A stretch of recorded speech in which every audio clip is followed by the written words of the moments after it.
नमस्कार, मैं हूं संजय शर्मा। आप देख रहे हैं 4 PM न्यूज नेटवर्क। कुछ महीने बचे हैं पार्लियामेंट के चुनाव को। तापमान बढ़ा हुआ है, धड़कनें बढ़ी हुई हैं। क्या होगा 2024 में? गोदी मीडिया हाथ में है। गोदी मीडिया जयकारा लगाने को तैयार बैठा है। 3 राज्यों के नतीजे आए तो भविष्यवाणियां शुरू हो गई कि हैट्रिक की तैयारी, 2024 में हैट्रिक की तैयारी। कोई बताने को तैयार नहीं, कि कोई पूछने को तैयार नहीं कि इन 3 राज्यों में तो पहले भी सारी सीटें, एक सीट को छोड़कर सब जीती थी बीजेपी। छत्तीसगढ़ में कुछ सीटें हारी थी, मध्य प्रदेश राजस्थान में क्लीन स्वीप हुआ था। फिर आखिर ऐसा क्या है कि साहेब परेशान है? फिर ऐसा क्या है कि साहेब दुखी हैं, चिड़े हैं, गुस्से में हैं? और साहेब चिंतित क्यों हैं? दरअसल सारी बातें, सारी तैयारियां उत्तर प्रदेश फेल कर दे रहा है। वो राज्य जहां से साहेब को सबसे ज्यादा उम्मीदें हैं, गुजरात के बाद सबसे ज्यादा भरोसा है। देश का सबसे बड़ा राज्य, सबसे ज्यादा सीटें देने वाला राज्य उत्तर प्रदेश। एक समय में तो लग रहा था उत्तर प्रदेश हाथ में है, लेकिन फिर भारतीय जनता पार्टी की अंदरूनी लड़ाइयों ने साहेब को परेशान कर दिया, बेचैन कर दिया। उधर समाजवादी पार्टी के अध्यक्ष अखिलेश यादव ने जो पीडीए यानी पिछड़ा दलित अल्पसंख्यक का जो राग छेड़ा है, उस राग की गूंज, उस राग के तराने दिल्ली तक बहुत सगमता से पहुंच रहे हैं और परेशान कर रहे हैं। पिछड़ा दलित मुसलमान का गठजोड़ अगर लोकसभा चुनाव में मजबूती के साथ खड़ा होता है, समाजवादी पार्टी कांग्रेस का गठबंधन बन जाता है, और इस गठबंधन में अगर गलती से मायावती भी शामिल हो जाती है, तो उत्तर प्रदेश का क्या होगा ये साहेब को पता है। और साहेब को यह भी पता है कि अगर मली मायावती हमने मैनेज कर ली है, समाजवादी पार्टी कांग्रेस गठबंधन है, तो फिर योगी आदित्यनाथ क्या चाहते हैं, यह संदेश अगर बीजेपी के कार्यकर्ताओं तक चले गए, हिंदुत्व की बड़ी लाइन खींचने वाले तक चले गए, तो भी चीजें सही नहीं रहेंगी। दरअसल दिल्ली और उत्तर प्रदेश के बीच सब कुछ सही नहीं चल रहा, यह बच्चा बच्चा जानता है, मुझे बताने की जरूरत नहीं है। राजनीति की एबीसीडी जो रखता है, जानता है, वो जानता है कि दिल्ली और उत्तर प्रदेश के बीच क्या चल रहा है। तब साहेब ने सोचा कि क्यों ना इस गठबंधन के जनक, उत्तर प्रदेश में विपक्ष के सबसे बड़े चेहरे पे चोट की जाए, अखिलेश यादव पे चोट की जाए। मायावती की तरह अखिलेश यादव को डराने की कोशिशें बेकार हो चुकी। अखिलेश यादव की जो शैली है, अखिलेश यादव डरते नहीं। चुनाव के नतीजों के बाद सबसे पहला ईवीएम पर हमला करने वाले, बोलने वाले अखिलेश यादव थे। उन्होंने कहा कि दुनिया के किसी भी लोकतांत्रिक देश में ईवीएम का इस्तेमाल नहीं होता। 2 दिन, 10 दिन, 15 दिन लगने हैं पोस्टल बैलेट की गिनती में। लगाना चाहिए, भरोसा होना चाहिए, पता चलना चाहिए जिसको वोट दिया क्या उसके पास गया या नहीं गया। तब साहेब ने सोचा इस वोट बैंक पर, अखिलेश यादव के वोट बैंक पर चोट की जाए। चोट कैसे हो, इसका विचार किया गया और मध्य प्रदेश से मोहन यादव को मुख्यमंत्री बना दिया गया। उत्तर प्रदेश के भाजपा के कार्यकर्ताओं को संदेश देने की तैयारी है कि जाइए यादव बहुल इलाके में जाइए और कहिए, देखिए भाजपा पे आरोप बेकार लगते हैं, भाजपा ने तो यादव मुख्यमंत्री दे दिया। इसकी तैयारी के संदेश दे दिए गए कि मोहन यादव के सरनेम यादव लगा होने की बात उत्तर प्रदेश के गांव गांव तक फैलाइए। भाजपा का निशाना यादव वोट बैंक में सेंध लगाना है। क्या उत्तर प्रदेश, बिहार और हरियाणा के यादवों में इस संदेश का कोई फायदा मिलेगा? क्या यादव केवल एक सीएम बना देने से खुश हो जाएंगे? उससे एक अफसर ने कहा कि जरा एक लिस्ट निकाल के देख लीजिए उत्तर प्रदेश, हरियाणा में कितने Yadav IAS, IPS, DIG, IG commissioner, पता चल जाएगा आपको यादव है कहां। तो मुझे लगा कि मैं एक ऐसे नेता के पास आपको लेके चलूं जो यादवों का बड़ा नेता है, भारतीय जनता पार्टी की सरकार में मिनिस्टर रहा है, और जब बीजेपी ने यादवों को ही ठिकाने लगाने के लिए पिछड़ों में अति पिछड़ा कार्ड खेला, तो वो अपनी सरकार के खिलाफ सुप्रीम कोर्ट चले गए और सुप्रीम कोर्ट से स्टे ले आए। आप सही समझे, भाजपा सरकार में मंत्री रहे अशोक यादव के पास चलते हैं।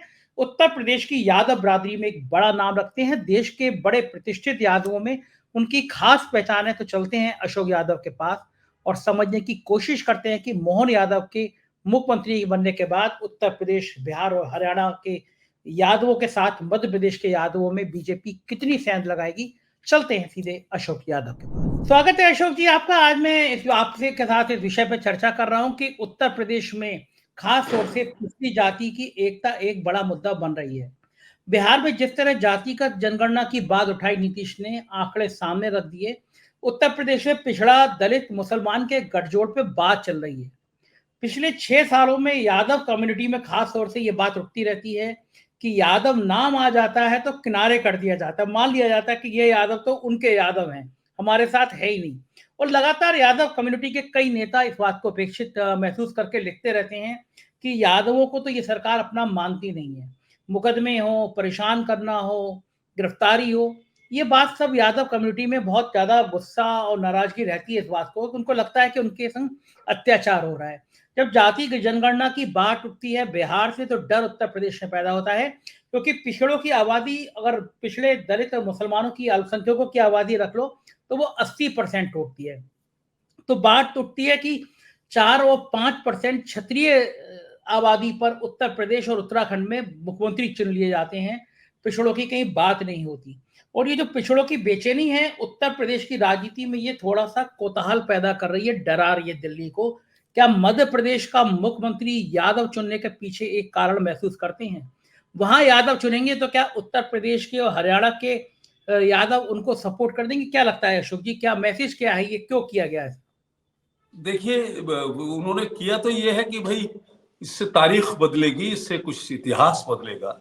और हम लोग श्री कृष्ण के वंशज हैं, तो वो लड़ना भी जानते थे, समझौते करना भी जानते थे और बहुत बड़े बड़े एक्शन लेते थे। लेकिन मुझे ऐसा लगता है कि मोहन यादव को बनाया है और इतना पॉलिटिकल, इससे पहले गौड़ साहब थे मध्य प्रदेश में और वो कुछ कर नहीं पाए या उनको कुछ करने नहीं दिया, इस वक्त तो कहना ठीक नहीं है। लेकिन ये बिल्कुल नई शख्सियत है, नया चेहरा है।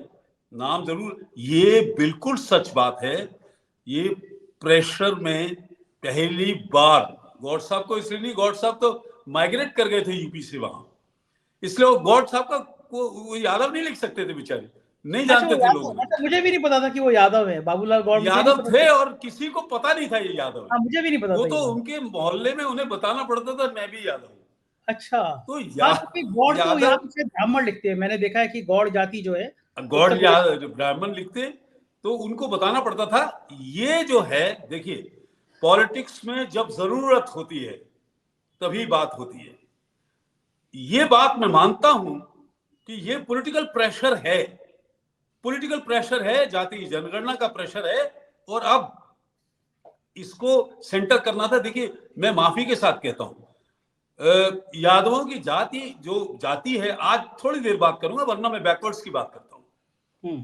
यादव श्री कृष्ण के वंशज हैं। श्री कृष्ण 16 कलाओं के मालिक थे। पूरा कुरुक्षेत्र 18 दिन में करा के पूरा इतिहास रच दिया और पूरी दुनिया में उनका डंका पिटता है। उनकी सब चीजों की भाषाएं होती हैं और उनसे बड़ा कोई आचार्य आर्यदेव नहीं मानते हैं। तो इसलिए मैं ये मानता हूं कि यदुवंशियों, अच्छा, आरक्षण की भी लड़ाई, बिंदेश्वरी प्रसाद मंडल जो थे बिहार के चीफ मिनिस्टर थे, उनके नाम से मंडल कमीशन बना। शरद यादव ने, लालू यादव ने, अशोक यादव ने आरक्षण की लड़ाई लड़ी है, ऐसी बात नहीं है। जो पिछड़े वर्गों में कहा जाए, अगर और गाय हैं और छोटे, जो भैंस के दूध से बाल्टी भरती है, यादवों को इसके लिए जाना जाता है। हाँ, जो बाकी यादव हैं, आप मुझे सच बताइए, बीजेपी में यादव हैं, अभी भी हैं, मिनिस्टर हैं 2-3, लेकिन पता नहीं क्यों बहुत लोग उनको जानते नहीं, बहुत लोग जानते नहीं। और यादव हो तो लालू यादव की कैटेगरी का हो, अखिलेश यादव की कैटेगरी का हो, तो लोग तरजीह देंगे। ऑल ऑफ ए सडन इससे मैं माहौल में ऐसा कोई बदलाव आ जाएगा कि पूरा वाह वाह होनी जाएगी। हालांकि वो हो सकता है कि इसलिए किया हो कि रात के बाद नए दिन की शहर आएगी, दिन नहीं बदलेगा, तारीख बदल जाएगी। बिल्कुल ठीक बात है। हो सकता है इरादा ये हो। मैंने देखा अशोक जी, यादवों के कई बड़े प्रतिष्ठित लोगों को मैंने देखा है, उन्होंने अपने वॉल पे, अपने ट्विटर पे लिखा कई बार, जो अखिलेश यादव आरोप लगाते हैं कि जब मैंने मुख्यमंत्री का बंगला छोड़ा तो मुख्यमंत्री के बंगले को गंगा जल से धुलवाया गया। पिछड़ों के प्रति ये भाव रखती है सरकार। ये मैसेज यादवों के मैंने कई प्रतिष्ठित लोगों के ट्विटर पे, फेसबुक पे देखा है। ये जो दर्द है यादवों का कि एक हमारा मुख्यमंत्री था, उसका बंगला खाली कराया गया तो गंगा जल से धुलवाया गया कि यहाँ पे यादव रहते थे, ये आरोप है। नहीं वो तो ये गलत है। दर्द जो आप मुझे बताइए, आपको याद होगा, मैं नाम नहीं लेना चाहूंगा, आरक्षण में ये किया काहे को गया, काटा काहे को गया था आरक्षण? यादवों की वजह से। यादव ही तो उसमें सबसे सफल हुआ। दलित को कम काटा था, यादव थे निशाने पर। किन्होंने किया था उनका नाम लेने की जरूरत नहीं है। सुप्रीम कोर्ट से हम लोग जीते, और इसी पूरे उत्तर प्रदेश, मध्य प्रदेश, बिहार, सब जगह से मुझे, अब पॉलिटिकल आदमी की बात कर रहा हूं मैं, सब जगह से मुझे बधाइयां आई। तो फिर आरक्षण लड़ता कौन है? मंडल कमीशन बना किसके नाम से था? अगर लोग बुरा ना माने तो पिछड़े वर्गों में यादव बड़े भाई की हैसियत से, उनकी संख्या ज्यादा है भाई। अगर वो ज्यादा डीएम, एसपी, कलेक्टर हो गए तो उनकी तादाद ज्यादा है, लेकिन उनकी लीडरशिप को उत्तर प्रदेश में और बिहार में, इससे ऐसा नहीं है कि इनके बनाने से एकदम इम्पैक्ट आ जाएगा। वो लोग जो सदियों से बात कर रहे हैं, देखिए मुलायम सिंह के मैं खिलाफ रहा, पहला चुनाव उनके खिलाफ लड़ा, लेकिन आप क्या समझते हैं, यादवों में मुलायम और लालू से बड़ा कोई नाम है क्या? नहीं।